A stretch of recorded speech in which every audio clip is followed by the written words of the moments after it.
자, 22학년도 4월 고3 전국 연합학력평가 물리1 문제 한번 풀어보겠습니다. 1번 비접촉식 체온계. 요즘 우리가 많이 보고 있다, 그죠? 이 비접촉식 체온계의 작동에 대한 설명이다.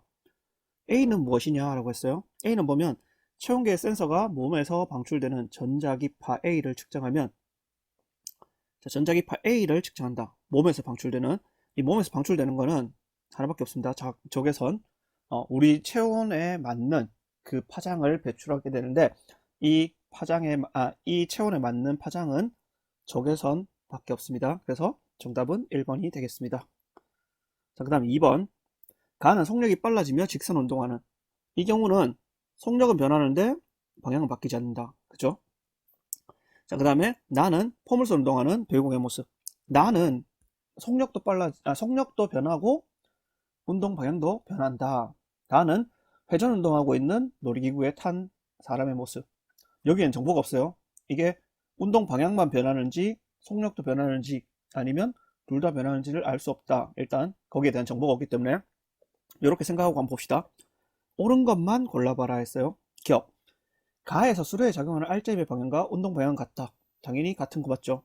니은 나에서 배우경의 속력은 일정하다. 배우경 속력 계속 변한다, 그죠? 왜? 중력 때문에.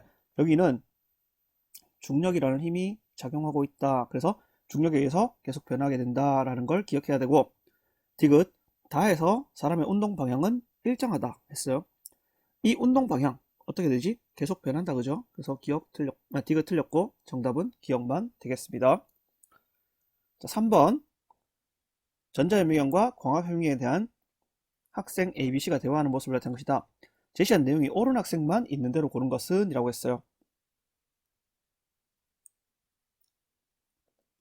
자, 그러면 학생 ABC의 이야기를 한번 읽어봐야 되겠다, 그죠? 그 전에 봅시다. 전자현미경과 광학현미경에 대해서 이야기를 하고 있어요. 전자현미경이 뭐고 광학현미경이 뭔지를 알아야 되는데, 전자현미경은 전자의 물질파의 파장을 이용하고 광학현미경은 과시광선의 파장보다 짧게 돼요. 자, 이런 것들을 이용해서 전자현미경에 사용하는 전자의 물질파의 파장은 이것보다 짧다. 그러니까 더 짧은 파장을 이용해서 물체의 어떤 형태를 관찰하는 게 전자현미경이다. 그래서 전자현미경은 뭐 셈과 템 이런 것들이 있는데 그런 것들에 대해서는 나중에 여러분들이 공부할 기회가 된다면 공부 한번 해보시고, 자, 학생 A를 봅시다. 학생 A는 전자총에서 방출된 전자의 속력이 클수록 물질파의 파장은 길다라고 했어요. 이 파장은 어떻게 되냐면 P는 람다분의 H라는 식에 비례하게 돼 있어요. 그래서 얘가 커지면 얘는 작아져야 됩니다. 그래서 파장과 운동량의 크기는 반비례하게 돼요. 근데 얘는 속력이 클수록 파장이 길다라고 했으니까 기억. 학생 A는 틀렸다, 그죠? 그 다음 학생 B. 학생 B는 전자현미경에서는 자기 렌즈로 전자의 진행 경로를 바꿀 수 있다라고 이야기했어요. 얘는 당연히 맞는 말이죠. 자, 그 다음 학생 C. 광합현미경은 전자현미경보다 분해 능이 좋다라고 했어요. 이 분해 능은 어떻게 되냐면 분해 능은 파장이 짧을수록 좋다라는 특징을 가지고 있어요. 자, 파장이 짧을수록 좋기 때문에 파장이 더 짧은 전자현미경이 광학현미경보다 훨씬 더 분해 능이 좋겠다, 그죠? 그래서 광학현미경이 전자현미경보다 분해 능이 좋다라고 했는 학생 C는 틀린 게 돼요. 그래서 정답은 2번이 됩니다. 자, 그 다음 4번 가봅시다. 뭐 앞으로도 여러분들 방금 1번, 2번, 3번 같은 경우는 계속 나올 수 있으니까 한번 봐보시고, 자, 두 가지 핵 반응을 나타낸 것이다 라고 했어요. 이 통합과학에서부터 열심히 배웠던 내용인데, 자, 일단 여러분들 기억에 들어가는 게 뭔지를 알아야 되는데, 기억에 들어가는 건 우리가 알고 있는 거는 0과 1의 값을 가지는 중성자다라는 걸 알 수 있습니다. 자, 양성자 수는 0이고 중성자 수는 1이다. 자, 이거는 왜 그런지 한번 봅시다. 핵 반응 전과 후에 양성자 수와 질량수의 변화는 없어야 된다고 했어요. 자, 그러면 여기 가에서는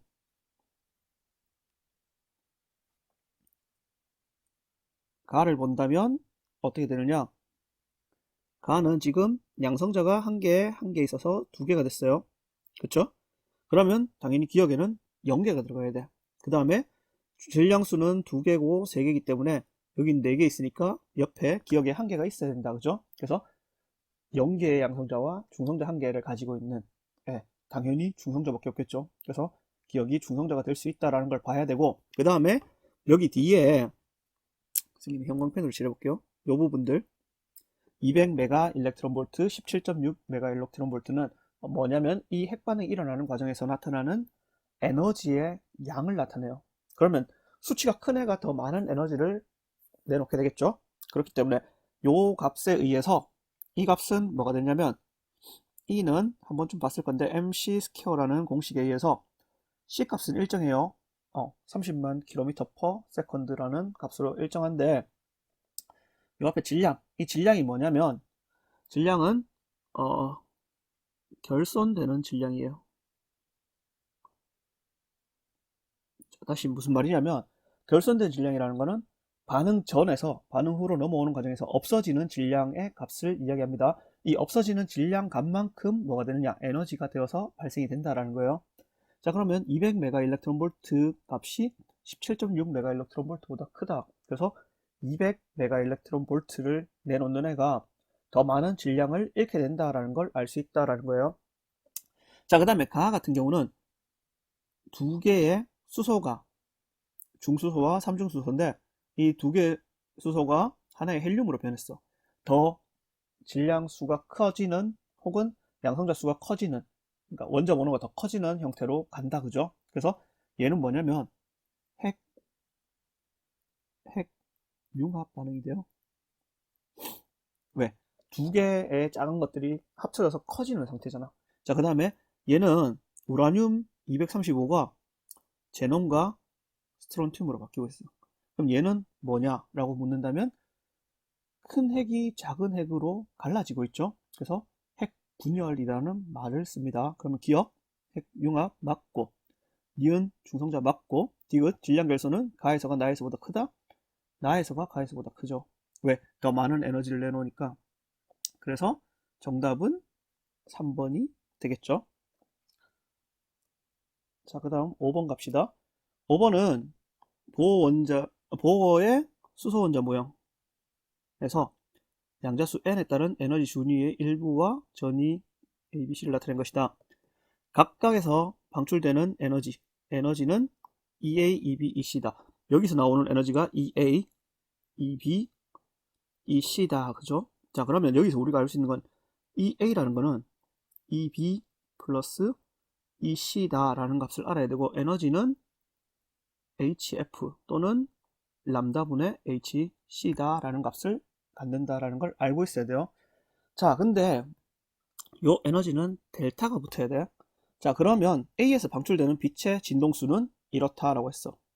A에서 방출되는 진동수 조금 더 키워볼게요, 선생님이. 자, A에서 방출되는 진동수예요. A는 지금 요만큼 에너지를 가질 거야. 델타 E A의 방출 에너지를 가지게 되는데 얘는 뭐냐면 지금 진동수를 구해야 되니까 요 식을 써야 되겠죠. HFA가 될 거예요. 따라서 FA는 H분의 EA 값이 되겠죠.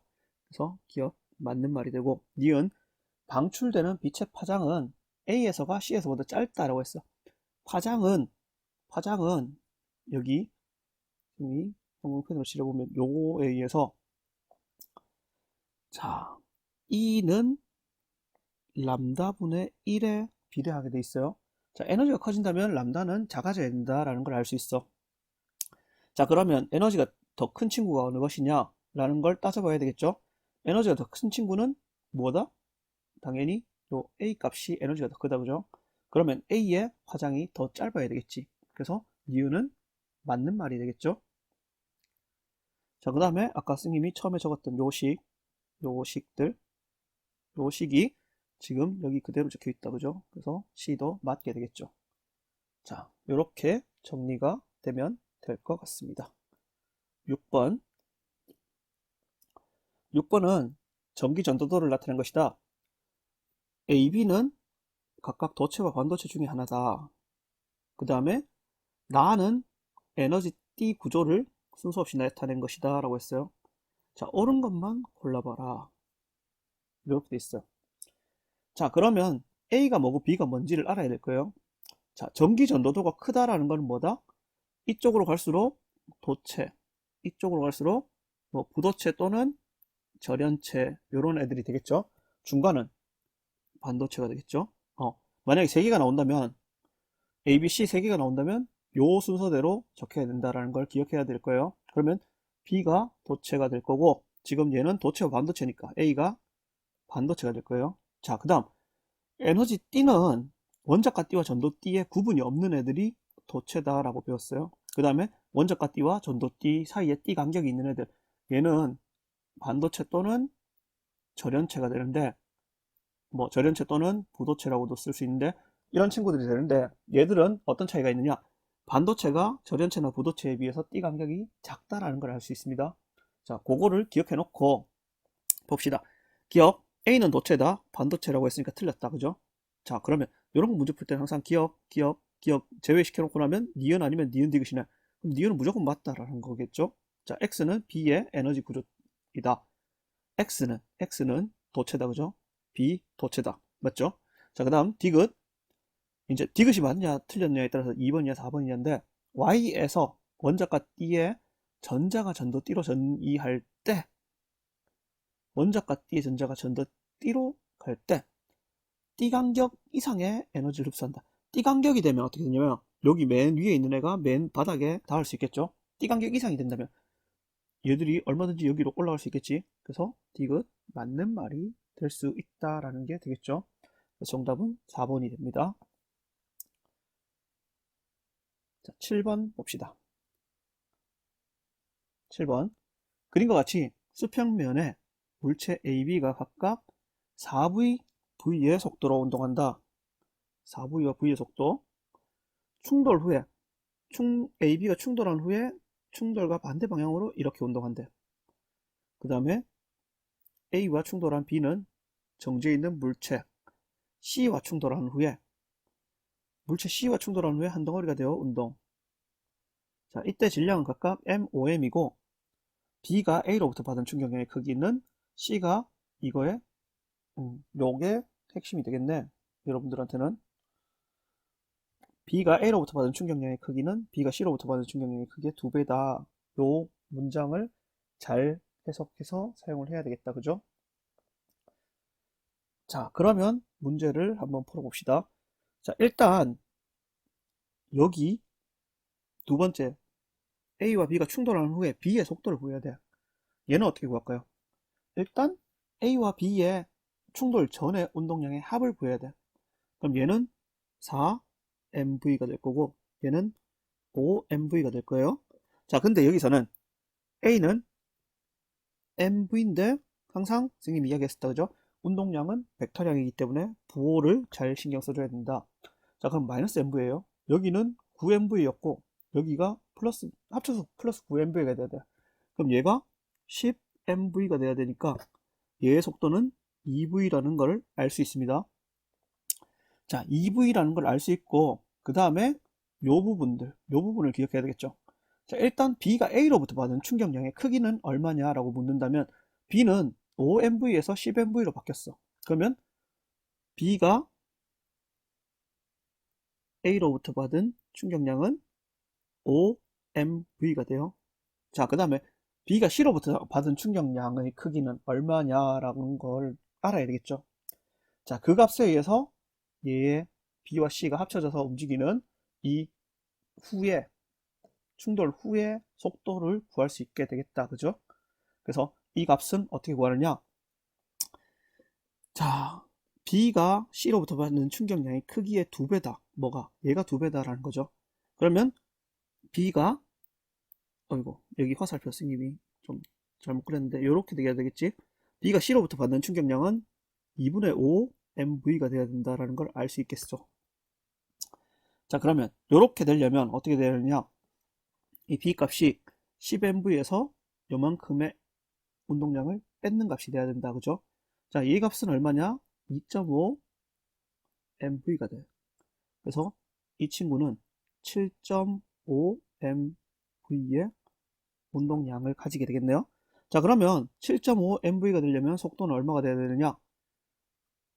7.5 나누기 5 했는가? 1, 5가 되고 25.5, 1.5V가 되겠다. 그죠? 그래서 이 값을 알고 나서 요 질량 M을 구하면 되겠죠? 자, 그러면 충돌 전에 10MV였어. 충돌 후에 10MV가 돼야 돼.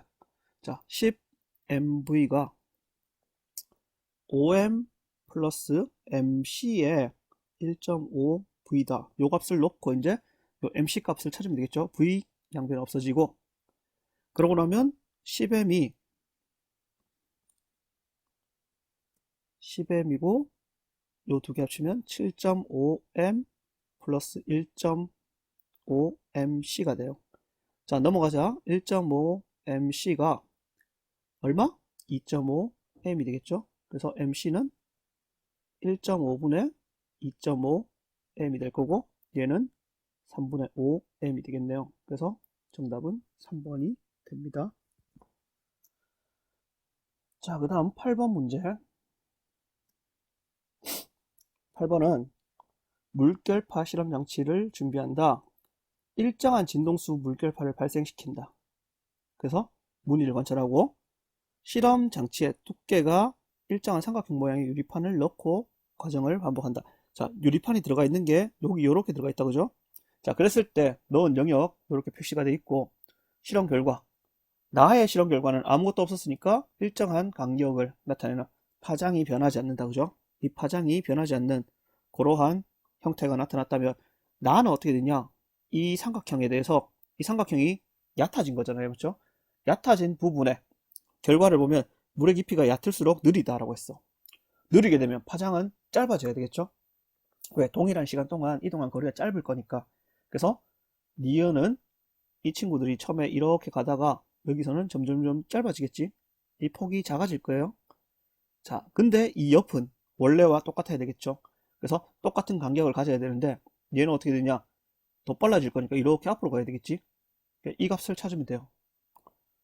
그러면 기억으로 알맞은 것은 몇 번이냐라는 걸 묻고 있죠. 몇 번이 될까요? 자, 일단 얘는 바뀌지 않았어. 그쵸? 얘는 넓어졌어. 얘도 넓어졌어. 얘는 뒤에가 바뀌었어. 그러면 2번밖에 될 수 없겠네요. 그쵸? 자, 그 다음 9번 가봅시다. 자, 여기 좀 지울게요, 선생님이.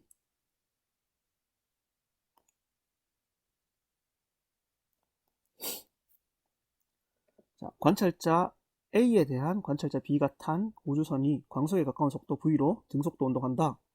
관성계, A의 관성계는 정지해 있다, 그죠? 자, 그 다음에 PQ 검출기는 정지해 있고 P와 검출기를 잇는 직선은 우주선의 운동 방향과 같다. P와 검출기를 잇는 직선은 우주선의 방향과 나란하다 라는 걸 기억해 놓고 P와 Q는 동시에 방출된 빛은 검출기에 동시에 도달한다. 동시성의 상대성을 봐라라는 거겠네. 자, 그럼 기억 봅시다. 기억. 검출기 사이의 거리는 A 관성계와 B 관성계에서보다 길다. 여기서 여기까지 거리야. 여기까지 거리는 여기서는 고정.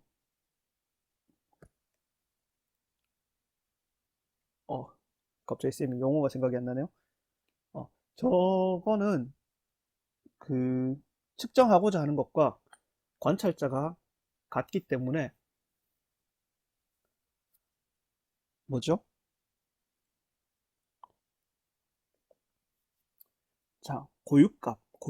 선생님이 생각이 안 나는 게 고유값인데, 자, 이 고유값은 여기서 여기까지의 길이를 측정한 A 값이 고유 길이가 돼요. 근데 B는 지금 이 길이 방향으로 운동을 하면서 측정한다, 그죠? 그렇기 때문에 뭐가 되냐? 얘는 길이 수축이 일어나고 있다. 따라서 A가 잰 길이,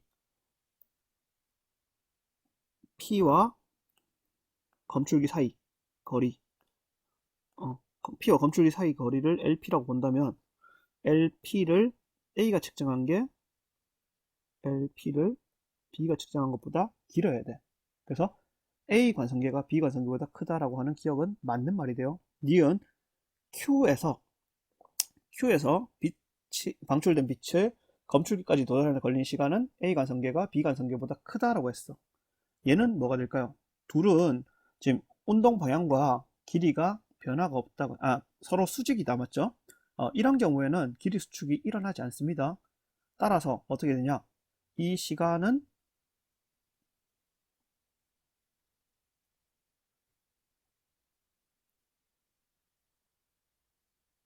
자, 이 Q에서 검출까지 직선 거리는 변하지 않지만 실제로는 B는 이동하고 있어요. 자, 그래서 A에서는 직선 거리만이지만 B는 직선이 아니라 대각선으로 이동한 것처럼 보이게 될 거예요. 그렇기 때문에 경로는 A의 관성계가 더 짧아. A의 관성계가 짧기 때문에 어떻게 되냐? 얘가 빛의 속도는 변하지 않는다, 그죠? 그러니까 A가 짧기 때문에 B보다 시간이 더 짧게 걸려야 돼. 그래서 크다라고 했는 요 이유는 틀렸는 게 된다. 그래서 니은 틀렸어. 그럼 기억 맞고 니은 틀렸는 거 일단 지우고 나면 디귿이 맞냐 틀렸냐를 보면 되겠죠. 디귿 A의 관성계에서 A 관성계 정지한 관성계예요. 빛은 P에서가 Q에서보다 먼저 방출된다. 자, 이 경우는 어떻게 될까? B 관성계에서 봤을 때는 P와 Q에서 동시에 방출된 빛이 동시에 도달한다라고 했어. 도달하는 게 동시성이기 때문에 이 친구들은 어떻게 되냐? 당연히 P에서가 Q에서보다 먼저 방출이 돼야 된다라는 디귿이 맞는 말이 돼요. 그래서 정답이 3번이 됩니다. 자, 그 다음 10번. 10번은 무엇이냐? 물체 A와 실로 연결된 물체 B가 수평 방향으로 일정한 힘을 작용한다. 가는 A와 B를 수평 방향으로 일정한 힘 F를 작용해서 등가속도 운동하는 모습이야. 나는 가에서 F를 제거. 나는 F를 제거한 후 등가속도 운동하는 모습을 나타낸 것이다. A의 가속도의 크기와 요게 핵심이겠네요.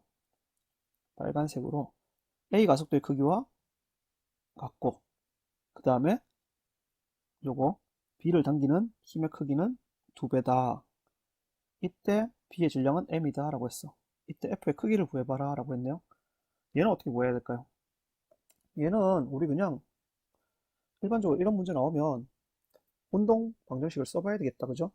자, 가를 본다면 가는 지금 이렇게 올라가고 있는 방향으로 가속도 A가 작용할 거예요. 나는 아래쪽으로 A가 작용할 거다, 그죠? 자, 근데 가속도의 크기는 가와 나에서 같다라고 했어. A의 가속도의 크기가 같다면 B의 가속도의 크기도 같겠죠. 왜? 실로 연결되어 있으니까. 그러면 F- A의 질량을 라지 M이라고 합시다. 라지 M의 G값 했는 값이 스몰 m과 라지 m의 가속도 A 값과 같을 거고 이 친구는 아래쪽으로 라지 m g만 작용한다, 그쵸? 이 값이 어떻게 되냐? 라지 m과 스몰 m의 A와 같을 거다 라는 걸 기억해야 되겠죠. 자, 요게 1번 일단 첫 번째 식이 될 거고 두 번째는 실이 B를 당기는 힘의 크기는 가에서가 나에서의 2배다 라고 했어. B를 당기는 힘의 크기야. 자, 그러면 작용 반작용을 생각해 보면 B가 C를 당기는 힘이 돼도 되겠죠. 자, 그러면 가에서는 어떻게 되냐? B가 C를 당긴다? 그럼 A가 움직일 수 있도록 하는 힘이 되겠죠. 그러면 그 힘 T라고 봅시다. T 마이너스 뭐지? M 라지 M의 G 값이 그쵸? 이게 가에서의 힘이에요. TA 해놓고 자, 그 다음에 B에서는 B를 당겨오는 힘이겠네? 그러면 MA만 작용하면 된다, 그죠? 자, 근데 B를 당기는 힘은 가에서가 나에서의 2배다. 이게 이거의 2배다라는 건데 이 값이 얼마야? MA가 된다, 그죠? 얘는 TB가 돼요.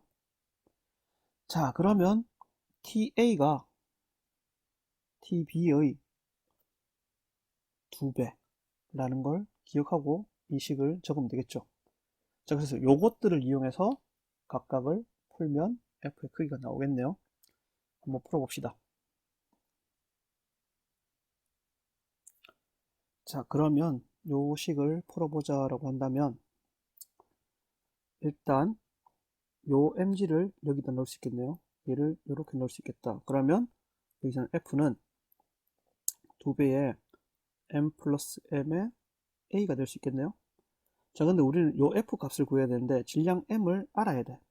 그쵸? 자, 그러면 이 식을 넣어 본다 라고 한다면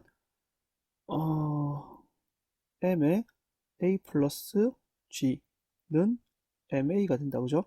자, 이러면 계산이 되게 복잡해질 수 있겠죠. 그쵸? 그렇기 때문에 스님이 아까 A에 대해서 치환했었는데 다시 보니까 좀 더 쉽게 풀 수 있는 방법이 있을 것 같습니다. 뭐냐면 B에 대해서 해서 요 F를 이용해 보자 라는 거예요. 자, F를 이용한다면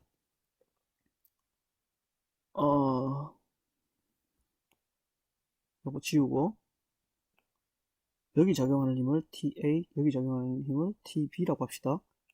자, 그러면 TA는 어떻게 되냐? F-TA 값이 MA가 되겠다. 그죠? 자, 그 다음에 TB 값이 얼마다? MA다. 이렇게 넣으면 왠지 쉽게 풀릴 것 같아요. 자, 그래서 여기서 TA가 TB의 2배다 라는 걸 기억해 놓고 이제 정리해서 넣게 되면 TA는 F-MA가 될 거고 이 친구는 2배의 MA가 되겠죠. 자, 그래서 F는 넘어가면 3MA가 된다. 그죠? 자, 근데 여기서 A 값을 구해야 돼. A 값은 얼마냐?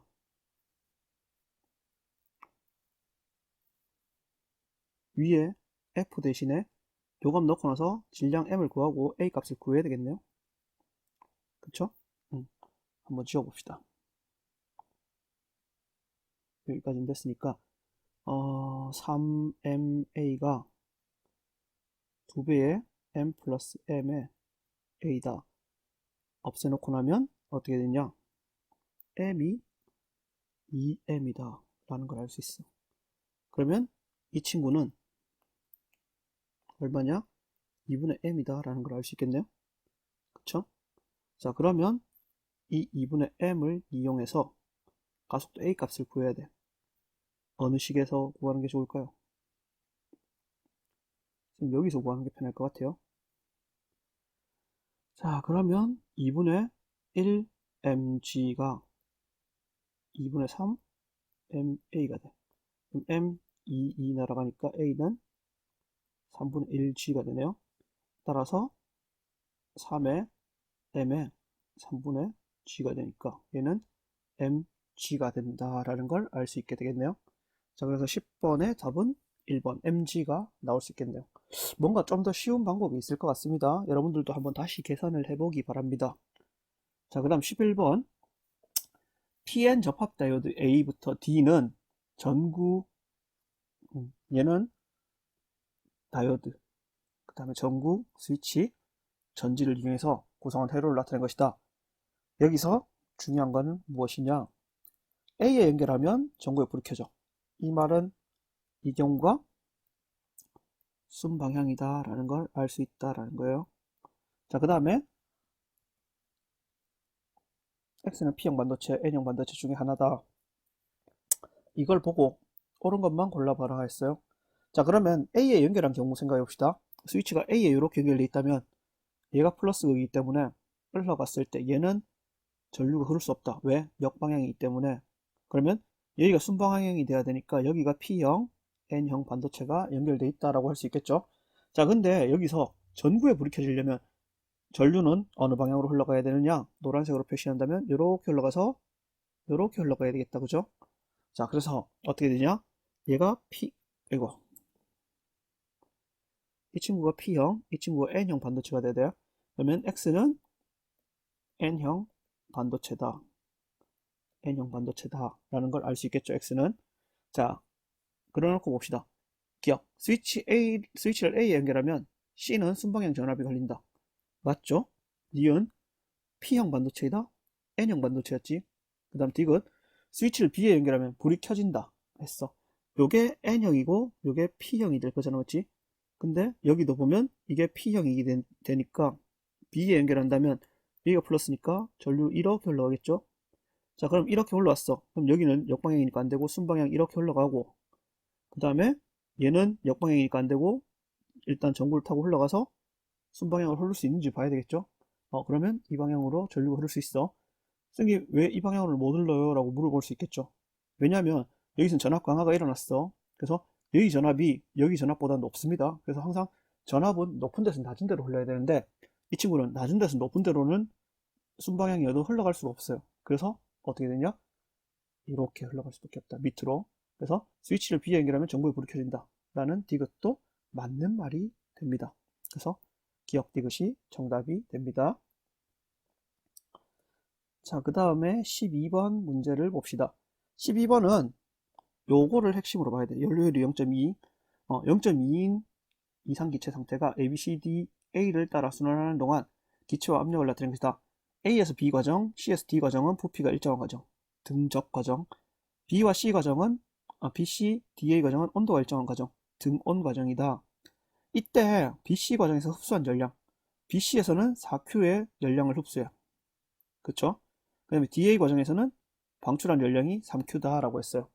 자, 옳은 것만 골라봐라 했어. 자, 그러면 우리가 한번 봅시다.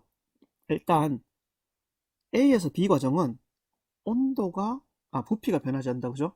부피가 변하지 않기 때문에 이 부피가 일정한 거, 얘는 델타 V가 0이니까 당연히 W가 0이다, 그죠?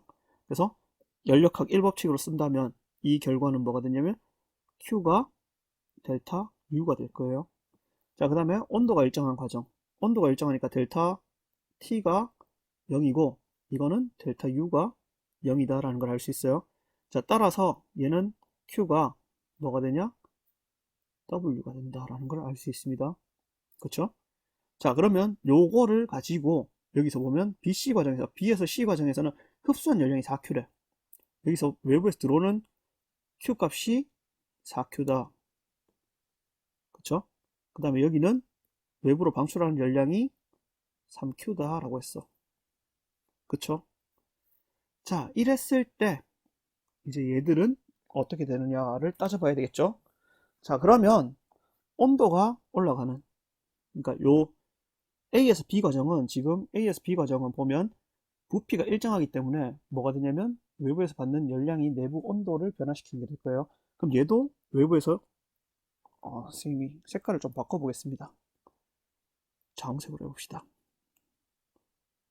이것들 지우고 얘는 들어오는 거, 나가는 거, 얘는 들어오는 게 돼야 되겠다, 그죠? 얼마의 열량이 들어오는지 모르겠지만 Q란 열량이 들어온다. Q0라고 합시다. 왜냐면 여기 Q가 있기 때문에 Q0 값이 들어온다. 그럼 얘는 밖으로 나가야 되겠다. Q0만큼 맞지? 왜냐? 온도 변화가 결국은 내부 에너지 변화고 그 내부 에너지 변화가 여기 열량으로 나타날 거니까 같은 양이 들어오고 같은 양이 나가야 될 거예요. 자, 그랬을 때 이제 여기 열효율이 0.2다라는 걸 알고 본다면 우리 열효율 E라는 거는 뭐냐면 공급분의 사용이 돼요. 자, 그러면 사용한 양은 얼마냐라고 한다면 얘는 사용한 양이 순 변화량은 Q만큼 변했어. 왜? 지금 여기 Q만큼 들어오고 Q만큼 나갔고 Q만큼 들어오고 3Q만큼 나갔으니까 실제로 사용한 일이 Q라는 걸 알 수 있다, 그죠? 자, 그 다음 공급한 거 우리가 아까 확실하게 알고 있는 4Q랑 플러스 여기 들어가는 이 Q0가 합쳐져야지 되겠죠? 이 값이 얼마냐? 0.2라고 했어. 그럼 0.2는 다시 적으면 5분의 1이 된다, 그죠? 그래서 Q0가 뭐다? 이 값이 Q다라는 걸 알 수 있어. 그럼 얘가 Q다. 이렇게 적어놓고 문제를 풀면 되겠죠? 기억 봅시다. A에서 B 과정에서 기체의 내부 에너지는 증가한다. A, B 과정에서는 기체의 내부 에너지가 증가한다? 외부로부터 열을 받는다, 맞지? 온도가 올라간다. 온도가 올라가니까 당연히 내부 에너지 증가하는 거 맞고, 기억. 니은 B, C 과정에서 기체가 한 일은 DA 과정에서 기체가 받은 일의 3분의 4배다 라고 했어. 얘는 어떻게 될까요? 얘는 4Q만큼 일을 할 거고 3Q만큼 일을 할 거잖아. 그러니까 3분의 4배가 되겠죠. 한 일이. 그 다음 디귿 C에서 D 과정에서 기체가 방출한 열량은 Q이다 라고 했어. 이 값은 아까 우리가 잡았던 Q 값이 나오겠죠. 그래서 당연히 디귿도 맞다. 정답은 5번이 되겠네요. 자, 그 다음 13번. 13번 문제는 굉장히 간단한 문제예요. 얘는 강자성, 상자성, 반자성 이 세 가지를 알고 있느냐 모르고 있느냐를 묻는 거예요. 옳은 것만 골라봐라 했어. 자, 여기서 보면 자기화되어 있지 않은 물체 ABC를 균일한 자기장 영역에 놓았더니 AB가 자기화되었대. 그렇죠? 자, AB가 자기화되었는데 뭐 어떻게 되는지 봅시다. 나와 같이 자기화되어 있지 않은 물체 C를 매단 후에 자기화되어 있지 않은 물체 C에 자기장 영역에서 꺼낸 A를 연지갈에 가까이 가져갔더니 자, 이때는 지금 자기장이 사라진 상태야. 여기는 자기장이 없는 거야. 외부 자기장이. 외부 자기장이 없으면 강자 성체를 제외한 나머지 애들은 자성을 잃게 돼요. 자, 근데 얘는 봤더니 얘는 C를 당기는 힘. C를 당기는 힘의 크기가 원래보다 작아졌다 했어. 이 말은 뭐냐면 둘 사이에는 반자성이 작용한다. 여기서는 밀어내는 반자성이 있다. 자, 그러면 A냐 C냐 반자성체가 라는 걸 따져봐야 되겠죠. 당연히 C가 될 수밖에 없어요. 왜냐하면 반자성체는 외부 자기장을 제거해버리면 자성을 잃어야 돼. 그럼 만약에 A가 반자성이었다면 A는 자성을 잃지 않기 때문에 C는 아무것도 자기화되어 있지 않잖아, 맞지? 그러니까 둘 다 자기화되어 있지 않기 때문에 서로 밀거나 당기지 못해요. 그래서 C가 반자성이 될 수밖에 없고 A는 외부 자기장이 사라져도 자성을 그대로 갖고 있어야 되는 강자성체가 될 수 있다는 걸 알 수 있습니다. 그래서 나는 상자성체다라고 알 수 있어요. 그러면 기억 틀렸고 니은 A가 A가 그래. 가에서 B는 외부 자기장의 반대 방향으로 틀렸지. 어? 뭔가 이상했어요. 강자성체 맞죠? 여기 강자성체 적어놓고 선생님이 B로 봐버렸네. 자, 그 다음에 나는 B에서 외부 자기장과 반대 방향이 아니고 강자성과 상자성은 외부 자기장과 같은 방향으로만 됩니다. 자, 그 다음 디귿 나에서 A를 B로 바꾸면 C를 당기는 작아진다? 말도 안 되는 거지. 상자성체가 온다면 외부 자기장이 없기 때문에 얘들 둘 사이에는 자기력이 생기지 않습니다. 그렇기 때문에 디귿은 틀린 거다. 여기서 우리가 알아야 되는 거는 강자성, 반자성, 상자성의 특징을 알아야 된다. 강자성은 외부 자기장과 동일한 방향으로, 그 다음에 상자성도 마찬가지. 근데 얘들 둘의 차이점은 뭐냐? 강자성은 자기장 제거해도 자성을 띠고, 얘는 자기장 제거하면 자성을 띠지 않는다. 이 친구는 자석에 자기장의 반대 방향으로, 즉 반자성체는 자석을 갖다 대면 밀어내는 힘이 작용하고 강자성, 상자성은 끌어당기게 돼요. 근데 끌어당기는데 이 끌어당기는 힘에 의해서 자기장을 치워버렸을 때 강자성체는 자석이 되어 있고 상자성체는 원래 금속으로 돌아가 버린다라는 거죠. 요 내용을 잘 기억해 놓으면 좋을 것 같습니다. 이 문제는 그러면 앞으로 나오면 여러분들 100% 맞출 거예요. 자, 옆에 있는 이 문제 선생님 여기 좀 지울게요. 이 문제도 여러분들 방금 했던 문제를 다시 떠올리면서 보면 굉장히 쉽게 풀 수 있을 겁니다. 자, 이 문제는 뭐냐? 자성체가 아니네요. 이 문제는 전자기 유도인데 전자기 유도는 항상 전자기 유도는 우리가 밀당 생각하면 돼요. 가까이 오면 밀어내려고 하고 멀리 가려면 당긴다. 그 방향으로 자기장을 만들게 된다. 고리가. 자, 그러면 N극이 가까이 오고 있어. N극이 가까이 오고 있으니까 이때는 위쪽으로 자기장을 만들어서 N극을 밀어내야 되겠죠. 그러면 위쪽으로 엄지손가락을 놓고 오른손을 감아주면 B의 방향으로, 이때는 B의 방향으로 전류가 생성이 된다. 그 다음에 Q에 왔을 때는 어떻게 되냐? Q에 왔을 때는 S가 멀어지네? 그러면 당겨야 된다. 그죠? 그러니까 당기려면 아래쪽이 N극이 되고 위쪽이 S극이 돼야 돼. 그럼 아래쪽으로 엄지손가락을 놓고 나머지 오른손에 내 손가락이 감는 방향이 전류 방향이 되니까 이 아래쪽에서는 A의 전류 방향이 형성이 된다라는 걸 알 수 있습니다. 자, 여기에 대해서 옳은 것만 골라봐라 했어. 자석이 P를 지날 때, 고리에 흐르는 유도 전류의 방향은 A 방향이다. 틀렸죠. B 방향이라 했으니까. 자, 그 다음에 자석이 P를 지날 때, 속력은 자석이 Q를 지날 때 속력보다 작다라고 했어요.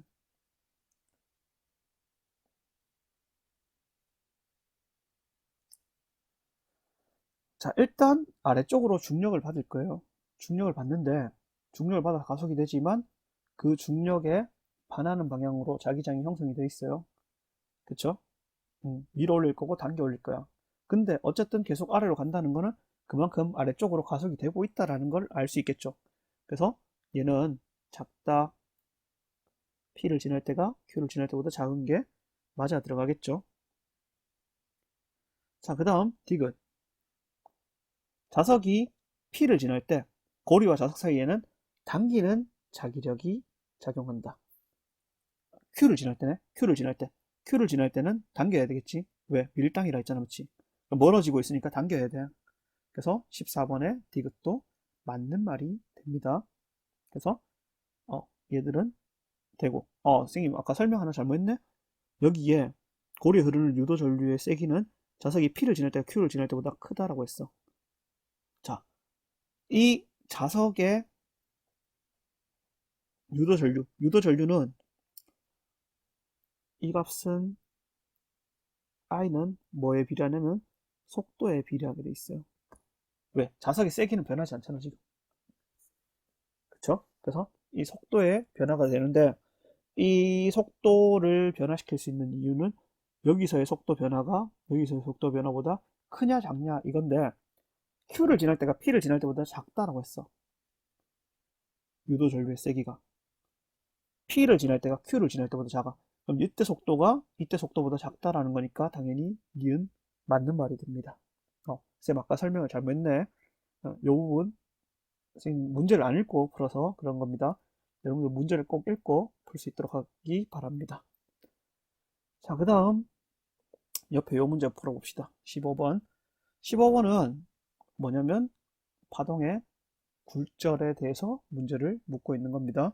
자, 파동의 굴절 뭘 알아야 되냐면 인계각과 굴절률 그 다음에 뭐 사인과 스넬 법칙을 알아야 되겠죠. 일단은 스넬 법칙 요거 조금 더 키워서 봅시다. 자, 일단 스넬의 법칙을 본다면 스넬의 법칙을 본다면 NA, NB는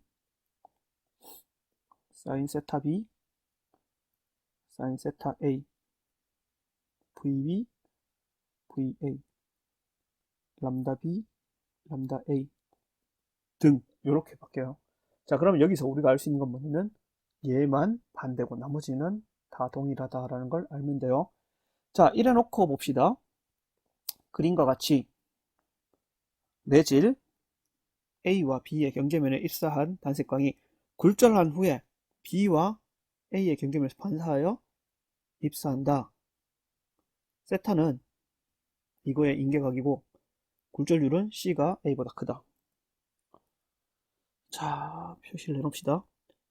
A의 굴절률이 C의 굴절률보다 크다. 라는 걸 알 수 있어요. 자, 옳은 것만 골라봐라 했어. 자, 그러면 A와 C를 일단 알았는데 A와 B를 봅시다. 자, 이 경우는 지금 보면 N, B, N, A가 있어요. 자, 전반사가 일어나는 경우에요. 전반사 조건은 여러분들이 외우고 있어야 되지만 모르는 경우에는 이렇게 봐도 돼. 어떻게 보냐면 요식 있죠. 요식 스네일 법칙. 여기서 보면 NB 사인 세타 B가 NA 사인 세타 A와 같다. 자, 근데 이 값은 90도가 될 거예요. 90도 이상이 돼야 되니까 90도로 봅시다. 인계각이니까. 자, 90도는 1이 될 거예요. 요 값은 1보다 작겠지. 그럼 얘가 얘보다 커야 되겠지. 그래서 NB가 NA보다 더 크다라는 걸 알 수 있어요. 그럼 굴절률이 큰 데서 작은 데로 가야지 전반사가 일어난다 라는 거를 여러분들은 알고 있어야 돼. 그쵸? 자, 단색광의 속력은 A에서가 B에서보다 크다라고 했어. 자, 속력이야, 속력. 속력은 얘다, 그죠? 얘니까 뭐냐면 요 값이 크거나 요 값이랑 비교를 해봐야 되겠지. 자, 그러면 A는 지금 90도고 B는 세타잖아. 그쵸? 그래서 A가 당연히 큰 거 기억 맞았어. 15번에. 자, 그 다음에 니은. 세타는 45도보다 작다. 여기가 세타잖아, 맞지? 그럼 여기는 세타 알파라고 봅시다. 세타 알파는 지금 90도보다 작은 값이에요. 그쵸? 그러면 이 값이, 세타 값이 세타 알파보다 커야 돼. 세타 알파보다 세타가 커야 된다라는 걸 우리가 알 수 있어요. 그러면 45도보다 커야 된다. 니은 틀렸어. 니은 틀렸어. 그러면 기억 맞았고. 전색광 B와 C의 경계면에서 전반사가 일어난다. 이건 어떻게 할까요?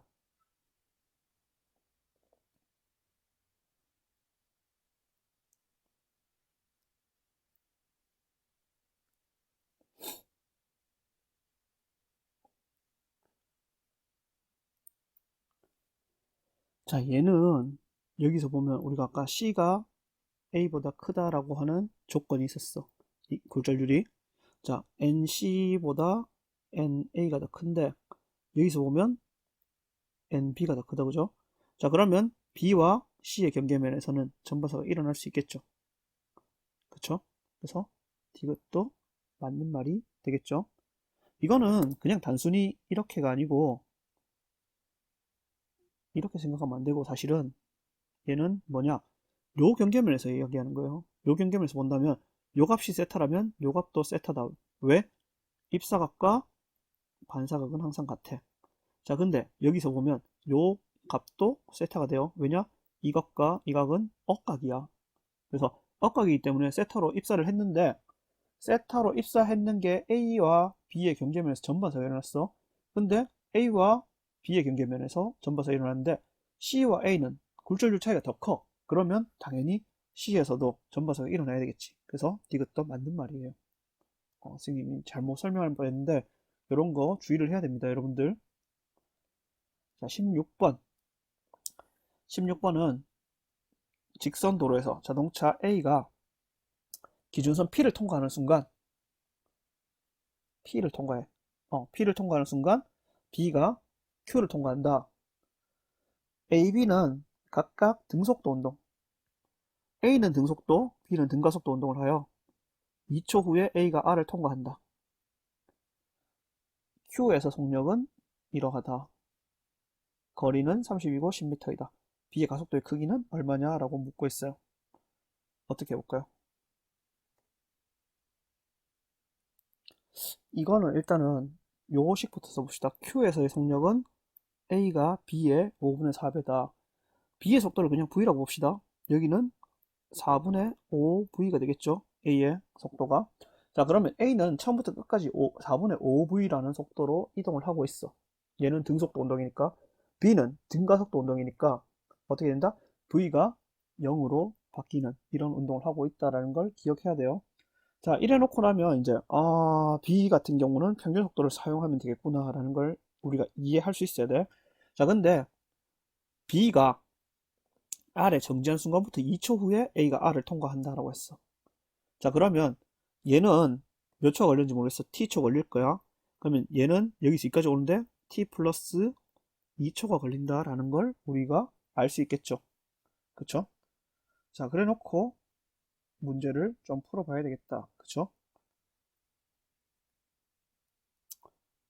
주어진 주어진 식을 가지고 한번 풀어봅시다. 4분의 5V라는 속도로 T 플러스 2초 했는 게 얼마냐? 실제로 40m를 이동했다라는 걸 알 수 있고, 얘는 우리가 속도는 평균 속도를 구해야 되니까 2분의 1V에 T 했는 값이 얼마다? 10m다라는 걸 이해할 수 있게 돼요. 자, 그러면 이제 여기서 V를 구할 수 있겠네요. 어떻게? VT 대신에 여기 넣으면 되잖아, 맞지? 그러면 위의 식, 일단 위의 식을 본다면 요 식을 가지고 오면 5V에 T 플러스 2 값이 얼마냐? 넘어가서 4, 46, 160이 될 거예요. 자, 근데 여기서는 VT는 요 식에서, 두 번째 식에서는 VT가 20이 된다라는 걸 알 수 있어. 자, 그러면 5VT 플러스 10V는 160이다 라고 해놓고 요 VT 대신 20 넣게 되면 20 곱하기 5 100이네. 플러스 10V가 160이 돼요. 자, 따라서 V는 얼마가 됐냐 넘어가면 6이 되네요. 6이 됐어. 그럼 얘가 6에서 0까지 오는데 걸리는 시간이에요. 자, 그러면 등가속도 공식 세 번째 공식 EAS는 V제곱 마이너스 V0의 제곱이다. 요 식을 써서 계산을 해보면 되겠죠. 자, 2배의 가속도 곱하기 이동거리는 10이에요. 옆에 거 좀 지웁시다. 속도 6이라는 걸 알았으니까 이거는 나중속도 0 빼기 6의 제곱 36이 되겠죠. 자, 그러면 20 A는 20분의 36이 되네. 그러면 10분의 18 5분의 9가 되겠네요.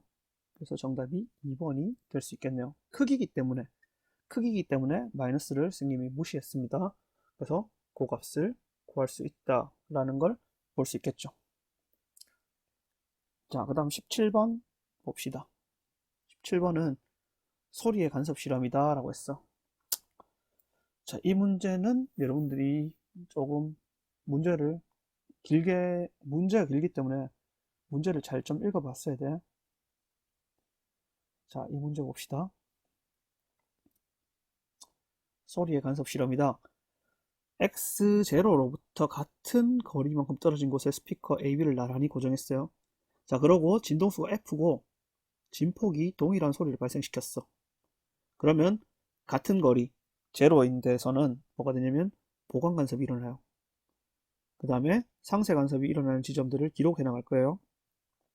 자, 나의 AB에서 발생하는 소리 진동수를 EF로 바꾼 후에 반복을 했고, 진동수만 3F로 바꾼 후에 반복을 했어요. 자, 옳은 것만 골라봐라 했어. 자, 보강 간섭하는 지점은 다 똑같습니다. 상쇄 간섭은 EDD, 여기는 얼마가 될까요? 더 작아져야 되겠지, D보다. 그래서 이런 것들을 기억해 놓고 문제를 보면, 기억, 라에서 측정한 소리의 세기는 X 이퀄 제로에서 D보다 작다라고 했어.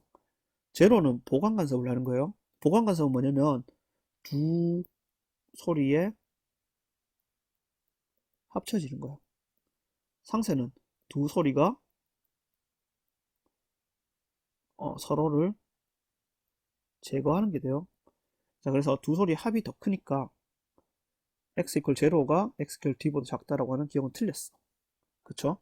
자, 그 다음 니은, 기억은 D보다 작다. 아까 이야기했었죠? 당연히 이렇게 작아질 거니까 이렇게는 더 작아지겠지. 그 다음에 디귿, 나에서 A에 발생하는 소리의 위상반을 반대로 하면 나가 뭐야? 나가 여기 있죠? 진동수가 F고 이럴 때 뭐만? A에서 발생하는 소리만 반대로 한다면, A 소리를 반대한다면 여기서는 어떻게 되냐?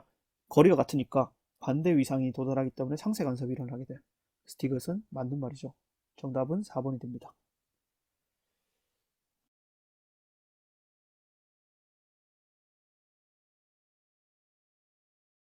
18번 그림가와 같이 점전화 ABC를 X축상에 고정시켜 놓고 B에 적용하는 전기력이 0이 되었다. 나와 같이 C를 X 이퀄 4D인 곳으로 옮겨서 고정시켰더니 B에 적용하는 전기력의 방향이 플러스 X 방향이 되었다.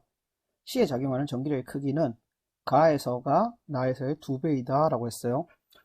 이에 대한 설명으로 옳은 것만 골라봐라 라고 이야기하고 있어요. 자, 그러면 우리 봅시다. 자, C가 4D로 D만큼 더 멀어졌다, 맞지? 그랬을 때 B에 작용하는 힘이 오른쪽으로 작용한다라는 걸 볼 수 있어요. 자, 근데 여기서는 B에 작용하는 전기력이 0이야. 그러면 A와 C가 같은 극이어야 된다라는 걸 알 수 있어요. 그럼 플러스 플러스 혹은 마이너스 마이너스여야 되는데 플러스 플러스면 어떻게 되느냐? C가 멀어지면 B가 C로부터 받는 힘이 작아지니까 오른쪽으로 받는 A에 의해서 오른쪽으로 받는 힘이 C에 의해서 왼쪽으로 받는 힘보다 더 커지니까 나처럼 될 수 있어요. 근데 마이너스 마이너스면 어떻게 되냐? C가 멀어짐으로써 B에게 작용하는 C의 힘이 작아지니까 왼쪽으로 힘이 작용하게 돼요. 그래서 마이너스가 될 수 없다라는 걸 우리는 알 수 있습니다. 그래서 여기서는 플러스 플러스가 된다라는 걸 알 수 있고, 따라서 기억, B와 C 사이에는 미는 전기력이 작용한다. 맞죠? 왜냐? 플러스극과 플러스극 사이에서는 청력이 작용해요. 그래서 기억, 맞는 말이 되고, 니은 나에서 A에 작용하는 전기력의 크기는 나에서 A에 작용하는 전기력의 크기는 C에 작용하는 전기력의 크기보다 작다라고 했어. 이 문제는 원래대로 한다면 어떻게 되냐? 가에서 ABC의 전하량을 구하고 나서 나로 와야 되는데 여기서는 우리가 한번 생각을 해봅시다. 자, 일단 A가 B와 C에게 작용하는 힘의 방향을 본다면 요거가 있겠죠? 그쵸? 자, 그 다음 두 번째, B가 A와 C에게 작용하는 거는 요런 힘이 있을 거예요. 자, 그 다음에 색깔을 바꿔서 C가 A와 B에게 작용하는 힘의 방향은 이렇게 될 겁니다. 자, C. 아까 B를 안 적었네요. B에 의한 힘 두 가지가 되겠죠. 근데 이 힘들이 어떻게 되느냐? 다 더해서 0이 돼야 돼. 왜냐? 서로 간에 작용하는 힘의 크기는 작용 반작용에 의해서 크기가 같고 방향이 반대인 거다. 그죠? 그래서 A와 B 사이에 작용하는 힘, A가 B를 미는 힘과 B가 A를 미는 힘. 이렇게 적어놓으니까 조금 헷갈릴 수 있겠네요. 지금 다시 그려볼게요. 뭐냐면, 자, A와 B 사이에 작용하는 힘, A와 B 사이에는 요 힘이 작용한다, 그죠? AB라고 적읍시다. 그 다음에 색깔을 바꿔서 A와 C 사이에는 AC의 힘이 작용할 거예요. 자, 또 색깔을 바꿔서 B와 C 사이에는 이렇게 BC가 작용해.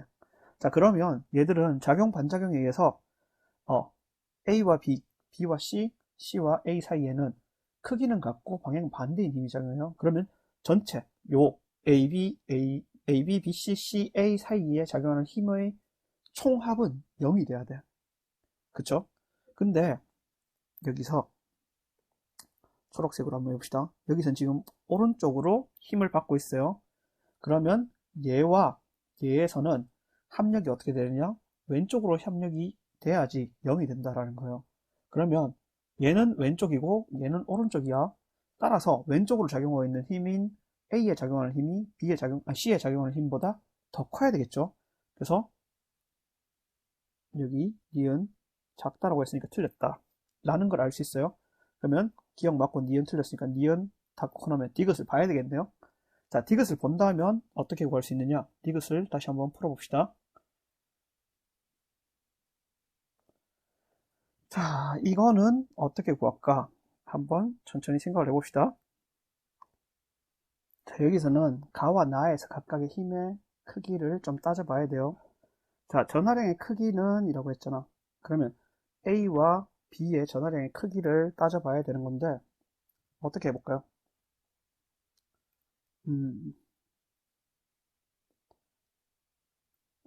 일단은 A가 C에게 작용하는 힘을 봅시다. 가에서 A가 C에게 작용하는 힘을 선생님은 F1이라고 놓을게요. 그 다음에 B가 C에게 작용하는 힘, 마찬가지로 이 방향이고 F2라고 넣을 수 있겠죠. 자, 그러면 이 F2에 의해서 얘도 F2, 얘도 F1이라는 힘을 받게 될 거예요. 일단 이렇게까지 봐놓고 나로 넘어와 봅시다. 나로 넘어온다면 A와 B의 위치는 변하지 않고 있어요. 자, 그러면 얘는 어떻게 되냐? 거리가 3배에서 4배가 됐어. 그러면 얘는 어떻게 되냐? A에 의해서는 16분의 9F1이 될 거예요. 그 다음에 B에 의해서는 거리가 2배가 됐다, 그죠? 그래서 4분의 1 F2가 될 거예요. 자, 이렇게 놓고 봅시다. 그러면 여기서 지금 뭐냐? C에 작용하는 전기력의 크기는 가에서가 나에서의 2배다 라고 했으니까 가에서 힘 F1 대 F2, F1 플러스 F2 값이 2배의 얘들 값 16분의 9 F1 4분의 1 F2 요 값을 따져보면 되겠죠. 자, 요거 계산하면 F1이 4배의 F2가 된다라는 걸 알 수 있어요. 자, 그러면 이 값을 통해서 어떻게 되냐? 전하량은 A가 B보다 더 크다라는 걸 알 수 있습니다. 여러분들 한번 꼭 풀어보세요. 자, 그 다음 19번으로 가봅시다. 그림과 같이 일정한 방향으로 전류가 흐르는 무한히 긴 직선 도선 PQR이 있다. PR에 흐르는 전류의 세기는 일정하다. PR에 흐르는 전류의 세기는 일정.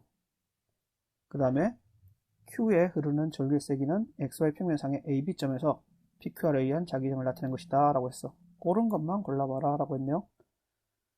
자, 이렇게 될 때 봅시다. 얘는 지금 Q에 흐르는 전류가 I0일 때와 2I0일 때 요만큼 증가했다. 자, 근데 우리가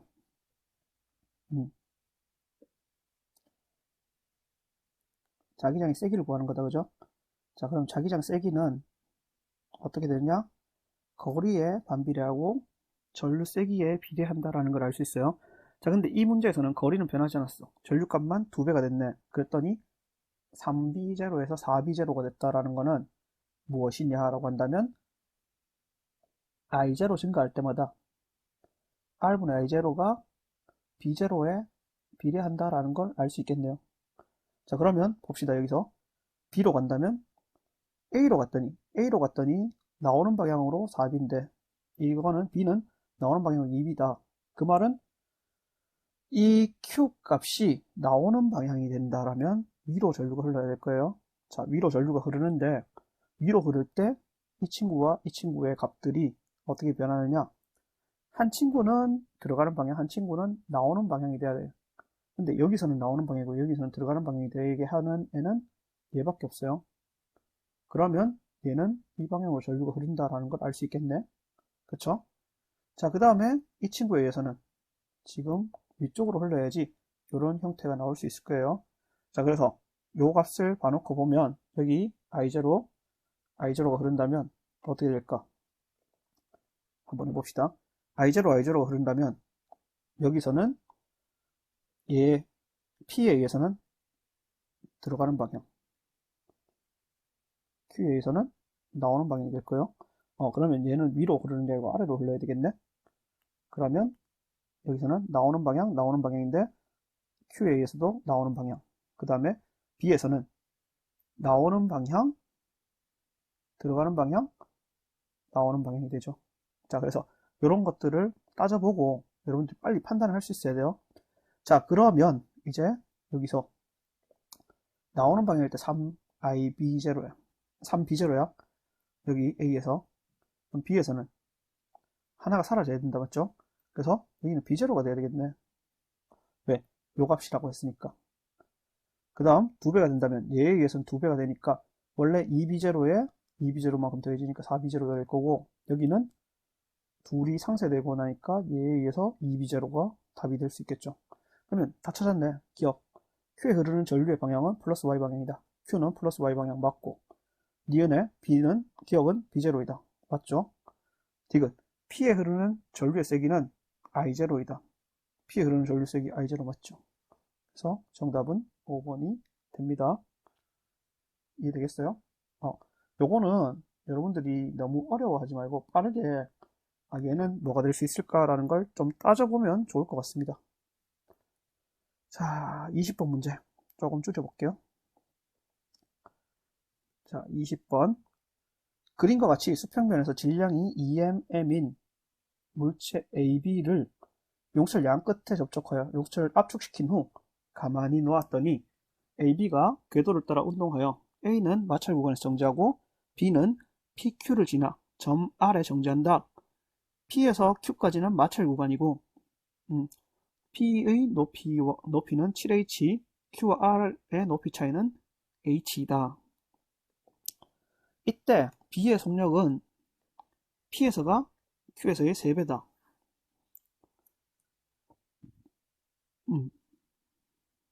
그 다음에 여기서 P에서 Q까지 운동하는 동안 B의 운동 에너지 감소량은 이거의 3배다 라고 했어. 자, 이렇게 놓고 봅시다. 여기서 본다면 일단 첫 번째, 우리가 이 수평면에서 처음 출발할 때 외력이 없다, 그죠? 외력이 없으니까 운동량이 보존이 돼야 돼. 그러면 얘가 V로 출발한다면 얘는 2V로 출발하게 될 거예요. 그쵸? 자, 그 다음에 B의 속력은 P에서가 Q에서의 3배다. Q에서의 속력을 V라고 놓는다면 얘는 3V가 되겠죠? 대문자 V고 소문자 V입니다. 자, 이렇게 차이를 놓고 문제를 봐봅시다. 자, 문제를 보면 뭐를 구해야 될까요? 일단 요 QR 구간에서 2분의 1 mv 제곱이 mgh다 라는 걸 알 수 있어요. 자, 그 다음에 P와 B 지점을 본다면 2분의 1 곱하기 m 곱하기 4v 제곱이 얼마냐? 2분의 1 m 9v 제곱 플러스 7mgh라는 걸 알 수 있어. 자, 근데 7mgh는 요거의 7배다, 그죠? 그래서 2분의 9 플러스 2분의 7에 얼마? mv제곱이라는 값을 알게 됐고, 얘는 더하면 16, 2분의 16이니까 8mv제곱이 된다라는 걸 알 수 있어요. 자, 이게 뭐냐? 앞에 약분하고 나면 2가 되고 2mv제곱이 돼.